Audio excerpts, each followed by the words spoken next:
Welcome to MMA Dogs. My name is Hector. This is my dog Dan. Hi. And we are in Las Vegas, the home of the UFC and the mecca of MMA. In our opinion, and we've talked about this before. What do you got, dog? Yeah, we both agree on this. They go out there and finish a fight early in the first round, but don't get caught speeding. Don't get caught speeding on this fight. They're against a guy who just got bit by a dog with rabies or something. For me, it's do not bet. And betting advice: do not bet. But it's going to be one of those things, guys. I really feel it. It's unanimous. MMA Dogs have spoken. 5-star, and that's going to be a knockout. Just something to highlight the night. MMADogs.com. MMADAWGS.com. Who's ready to make some money? I know we are. If you're ready to consistently profit over and over again, you've come to the right place. Now let's go to my dog Hector from America's finest city. Welcome to MMA Dogs. My name is Hector, and as always, thank you for tuning in.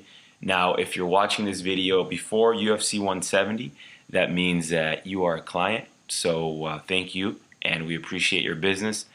There's a lot to cover, so I can't wait to get started. First things first, though, always make sure that you don't bet more than you can afford to lose. We always go into it with the best of intentions, but sometimes things don't go our way. And then the second thing is you always want to make sure you check your local laws, local government, to make sure that your betting, your wagering is all good to go. So with that out of the way, let's dive right into UFC 170. Now, first we'll take a look at the first fight of the night. So let's do it a little differently this time. We'll take a look from the first fight of the night, work our way all the way up to the pay-per-view and then to the main event. So the first fight of the night, we have two guys making their debuts. One guy, in my opinion, more deservingly so than the other, and that is Cedeño versus Chavez. Now in this fight, I'm going with Yordenis Cedeño, the Cuban. Like I said, they're both making their debut. Yordenis trains at a better camp with the MMA Masters in Florida. Cedeño's got really flashy striking. I really like his striking. He's got power. He is a much better athlete, and he's going to have the ability to keep the fight in his world, which will be striking on the stand-up. So he's gonna keep it. He's gonna keep it standing here. With Chavez, he's got good dirty boxing. He's aggressive, and he's going to have to get the fight to the ground or in the clinch. So it's going to be a striker versus grappler. But in this case, I see the striker having the advantage here. So I'm going to go with Yordenis Cedeño. And we'll move right along here to the next fight. And that is Koke versus Oliveira. For this one, it's an interesting one because very similar to the previous fight. One guy is going to have to get the fight to the ground. The other guy is going to want to keep it standing. So Eric Koke versus Oliveira. My pick is Eric Koke, and I'll tell you the reasons why. Koke, it's his fight to win. So the UFC set him up with this fight so that he can win, get back in the win column. He's moving back up to 155. His last two fights, he lost to Lamas and he lost to Poirier, which aren't anything to be ashamed about, aren't anything to be sad about. Lamas, as we saw, just fought Aldo, and he won a round. And then Poirier has really found his groove. We've bet on him in the past. We've profited off betting off him in the past. So I have a lot of respect for those two guys. So it's nothing to be sad about. Koke's striking is on point. He trains at Rufus Sport with the Pettis brothers and Duke Rufus, of course. And then his takedown defense should be enough. Should be enough here. And he should have the overall game to control where the fight takes place. With Oliveira, he's going to have to get the fight to the ground as soon as possible. He trains with Miller Brothers at AMA, so he's going to have, the good wrestling partners that he needs to train with to be able to capitalize on that slick jiu-jitsu. So a lot of guys who have good jiu-jitsu don't have good takedowns, don't have that wrestling training that they need. So hopefully Oliveira's getting it for his sake here. But his striking defense is bad. Just watching through some of his fights, he gets hit too often, and it's not something that I feel comfortable saying, hey, you know what, Oliveira's going to pull off the upset. Koke is a minus 400, minus 425 favorite. So that's a steep price there for him. And, it's a risky proposition here. Let me turn the volume up a little bit here that's a little bit better. Okay, so Eric Koke over Oliveira. And moving right along to the next one, we got Makovsky versus Sampo. So both these guys have already made their debuts. Now, it's their second fight for each, I believe, in the UFC. Now, this one is really interesting because I'm going to go with Zach Makovsky. Now, Makovsky in his debut looked excellent. Very, very impressive. He really impressed me against Jorgensen. I was really, I wouldn't say surprised, but I wasn't expecting him to do as well as he did. He is a much better striker than Sampo. He will be able to control the fight, and he's more experienced. He's a smarter fighter, in my opinion, and he is trustworthy. So, Makovsky's really evolved, taking his game to another level. And he's a smart guy. He travels around, tries to get the best look possible, different gyms, one of them being TriStar. And like I said, very well-rounded.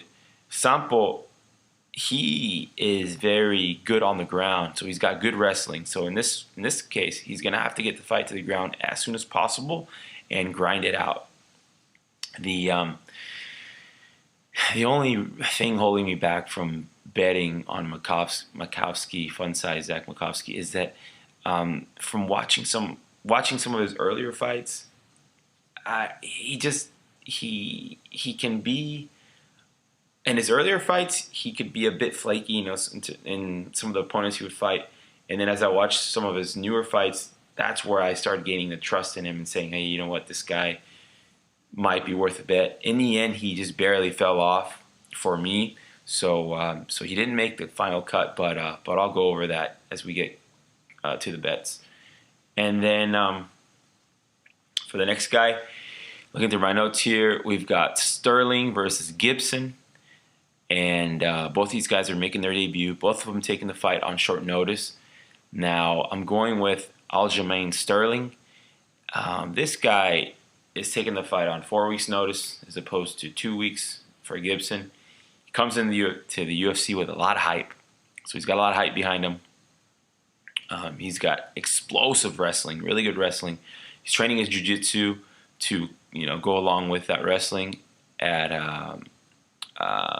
Matt Serra and Ray Longo and that whole team up there. So that's a great combination there. He's going to be a better athlete, just overall better athlete. He's going to control the fight with his wrestling and possibly get the submission. Now with Gibson, like I said, making his debut, taking the fight on 2 weeks' notice. He's got decent offensive striking. So from the fights that I watched, his striking's not bad, but his striking defense is not good at all. He pushes the pace, so he's aggressive, but he is wild. So he's a bit wild and reckless, a little bit of a brawler. And I don't like that one bit. So with Sterling, he's got Longo up there with him. He's got Sarah. He's training with all those guys, Iquinta, all those guys that really impressed me. So I like Sterling a lot here. For the next fight, it's an interesting one here. We have Assuncao going up against Munoz. And for this one, the pick is Raphael Assuncao. Now, Raphael Assuncao, top 5 bantamweight in the world. Excellent fight versus TJ Dillashaw. Really impressed me. A little bit controversial. But still, nonetheless, he did enough in the judges' eyes, in two of the judges' eyes, to win the fight. So he looked impressive. He looks like he's hit a peak. I believe he's 31 years old, so that's a good age. He will have the striking advantage. He will have the striking advantage here for sure. But he can be a bit flaky too. Watching some of his older fights, I watched some of those older ones to refresh. Just take a look at everything and see what's going on with Assuncao throughout his career.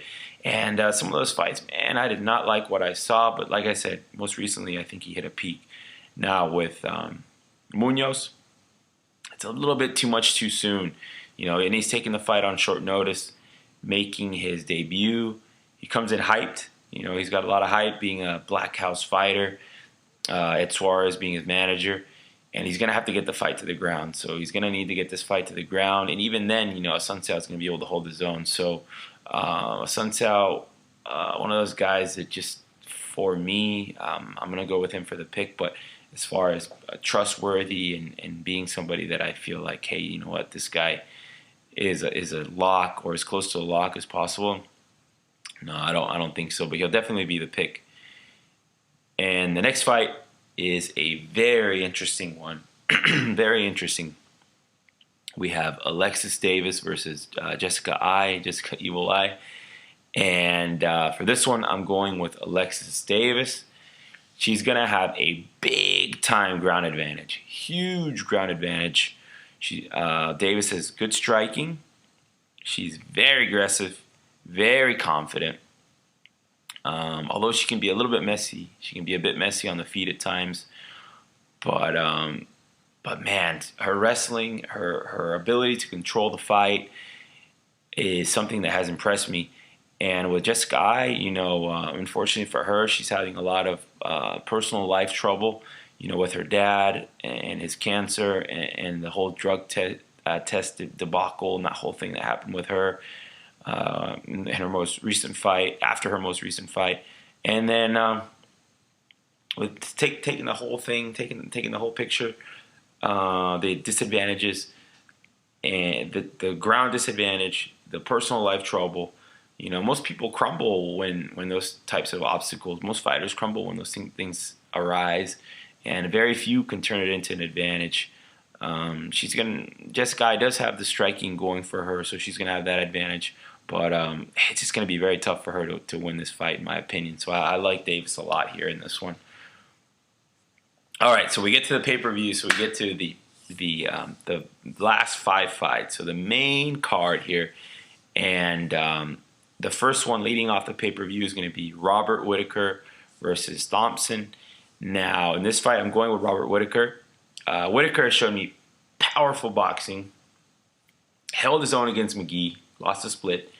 He's a younger fighter who is very focused, and that's a dangerous combination. So, Whittaker, anytime you take a young fighter with a lot of motivation, a lot of drive, confidence, put a good team around him, when I go from fight number 1 to 2 to 3, you can totally see a difference. If you look for those things, sometimes more obvious than not, but you can definitely see a difference between their fights and the progression that takes place. So I like Robert Whittaker a lot. I like Thompson too, though. This is going to be a striker versus striker. This is going to be a great fight to lead off the pay-per-view. And two guys who have both trained at TriStar.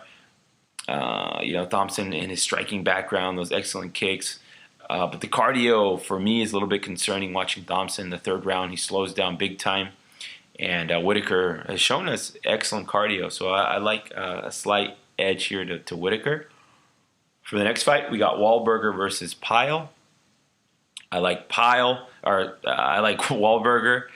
We'll talk about Waldburger first here.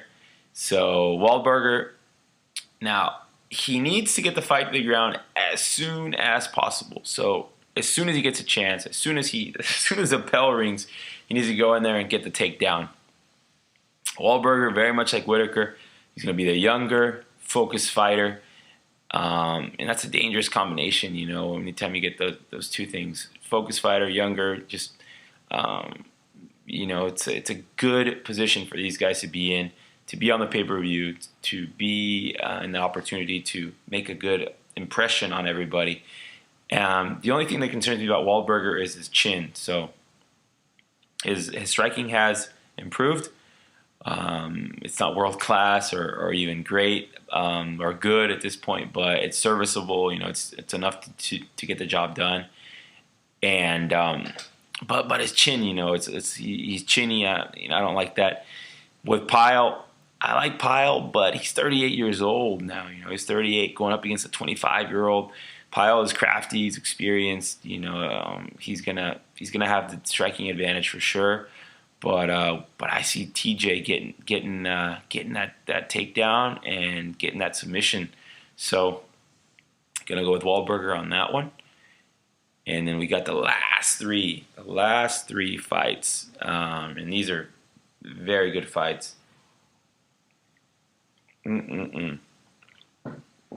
So we got Rory MacDonald taking on Demian Maia. For this fight, I really like Rory MacDonald. Rory MacDonald is my pick here, and Rory MacDonald will be the bet. Rory's going to have the striking advantage, and he's going to have to keep the fight on the feet.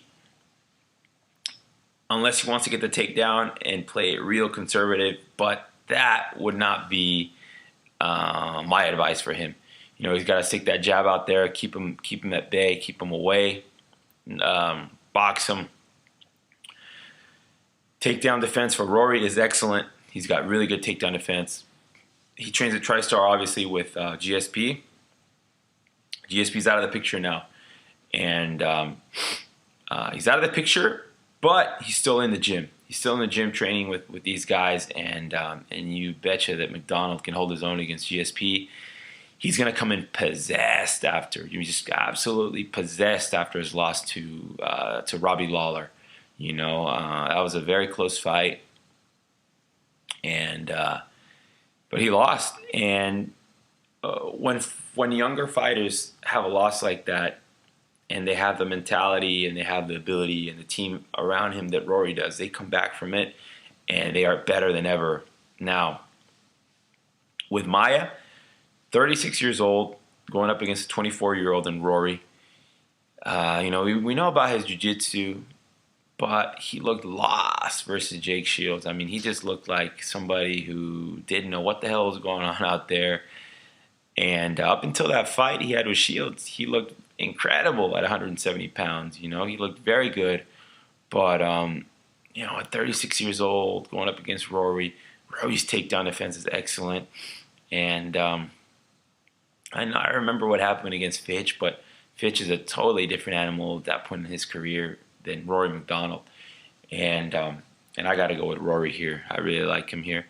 Now, the next two fights are very, very, very, very good fights here. Interesting.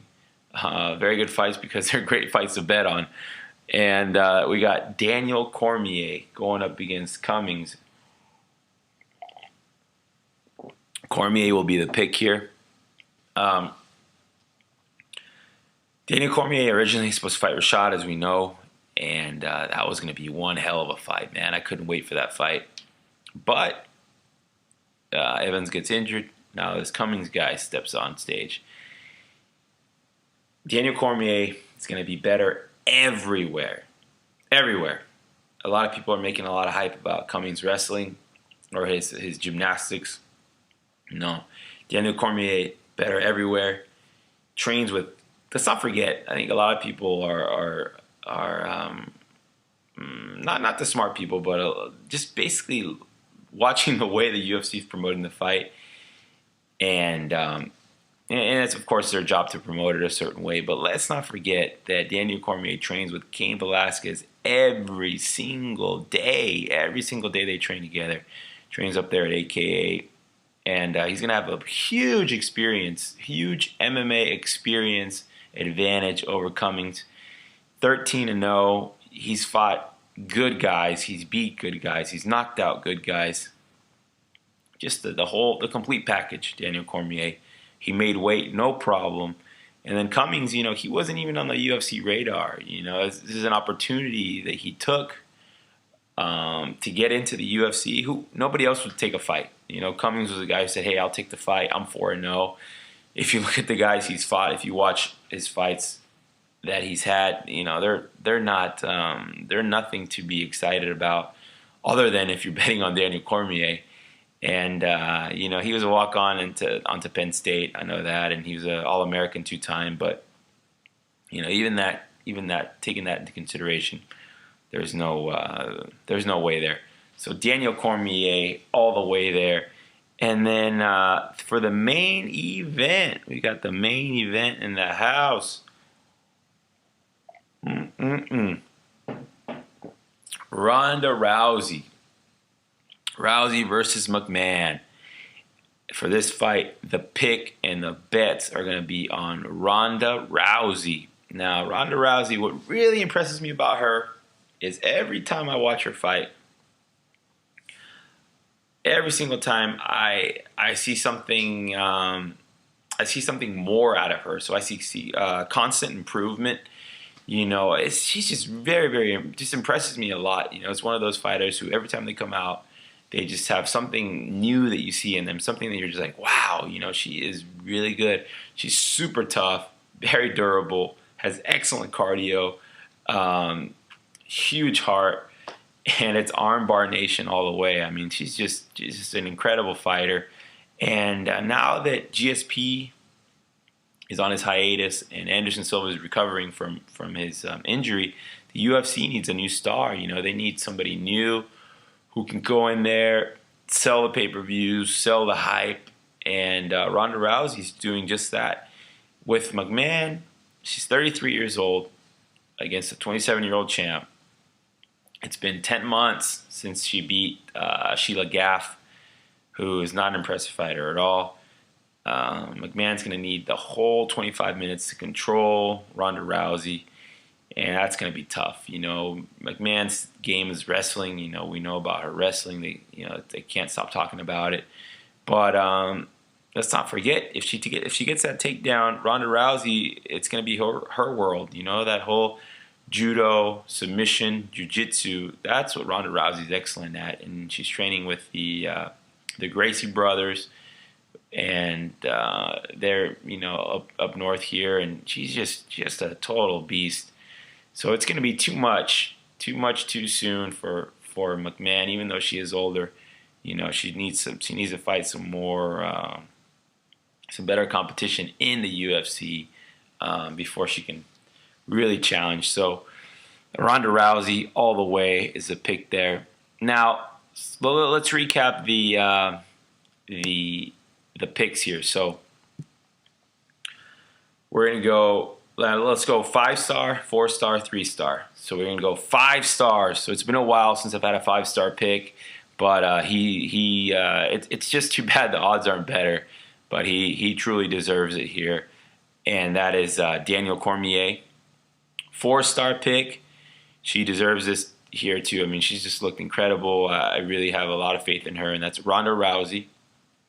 3-star pick. There's a few of them: Rory MacDonald, Alexis Davis, Aljamain Sterling, and Yosdeni Cedeno. So for the bets, let's go over the MMA dog bets. We got the UFC 170 bets here. So we got, we're going to go with 1 unit is 1% of the bankroll. So 1 unit equals 1% of the bankroll. We're going to go with Cormier at -1,000 plus Ronda Rousey at -450.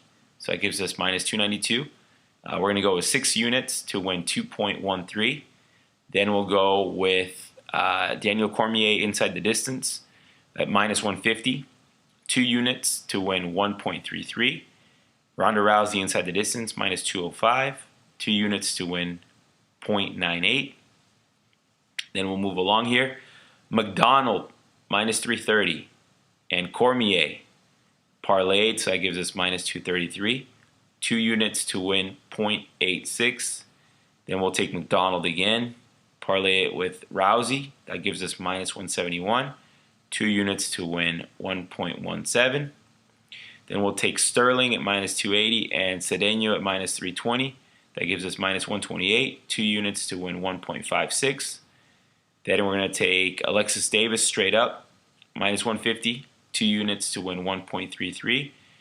Then we're going to take Whittaker at plus 105, a half unit, so 0.5 units to win 0.53. Then we'll take TJ Waldburger at plus 160, a half unit, so 0.5 units to win 0.80. And then we'll do a couple of Hail Mary parlays here, just to keep this thing going with a couple of Hail Marys. So we'll do Cormier and Rousey and Sterling and Davis and Waldburger. That gives us plus 708. So we're going to do 0.1 units to win 0.71 units. And then we'll do Cormier, Rousey, Sterling, Cedeno, Whittaker. That gives us plus 309. 0.1 units to win 0.31 units. So that wraps that whole thing up. Now, if you didn't catch everything I was saying, of course we're going to send you guys the text file with all the picks and all the bets. And of course, we guarantee profit, or we will give you your money back and the next card will be free. So that sums it all up. UFC 170 taking place tomorrow. I am really excited for it, and I'm just really looking forward to this fight card, to these bets. I spent a lot of time, a lot of homework watching a lot of fight footage, and so I'm really looking forward to this one. I feel very confident in it, and I really hope to deliver for you guys. I really want to deliver here. So that sums it all up. We will send this out as soon as possible, so all our clients will get this first, and then we'll release it to the rest of the world. And that sums it all up. So check out our website, mmadawgs.com. You can reach us there. You can contact us if you have any questions. If you want to get your feet wet, we've got a promo for $20, and you can check this all out before the fights instead of having to wait after. So thank you for tuning in, and I'll talk to you guys all real soon. Nobody likes to lose, so be done letting that money burn its way through your pockets. Slow down, get ready. We are so confident that you will profit from our picks that if you don't, we will refund your money and give you the next card on us. In order to profit in the long run, it's important to be consistent with our picks. Rome wasn't built in a day, and neither was Vegas. MMADawgs.com. Profit guaranteed. MMA Dawgs.